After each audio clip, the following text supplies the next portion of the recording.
Hi, my name is Thomas. Today I wanna speak with you about the feedback. Why feedback is important? Because it's gonna help you make a better games.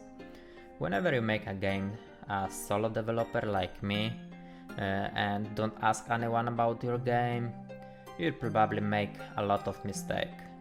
But whenever someone play your game and leave you feedback, this is gonna help you to improve yourself and your game. Whenever I get feedback, I just write it down and work on the problems people find. Because I wanna have the game better than I think I was doing it. When I make a game solo and I play it many times, I can probably miss something. And whenever people play it and leave you feedback, they give you a new view on the problems, or maybe they give you some suggestion like a game is too hard and make it a little easier, or maybe you should make more life, or maybe player should show something whenever you get a damage and you miss that point. So let's have a look about my current game I'm working on, the platformer Nitaro World, and I will show you the problem that people find and how the game was looked before and after feedback. So let's have a look here. So first problem, on the idle animation, on the old one, the characters move very fast.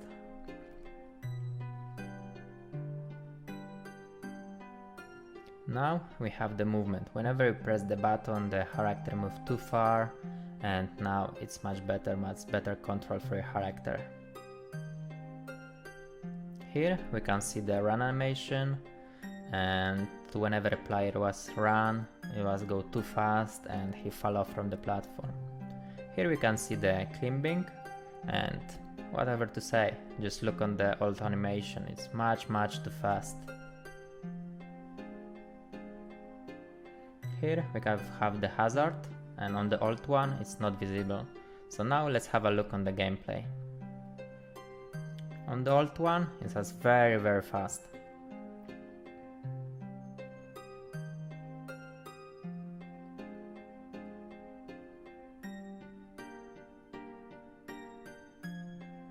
And now the new one after the feedback, I think it's much better because I have much better control of the character and it's easier to play. So that's important, why you get the feedback.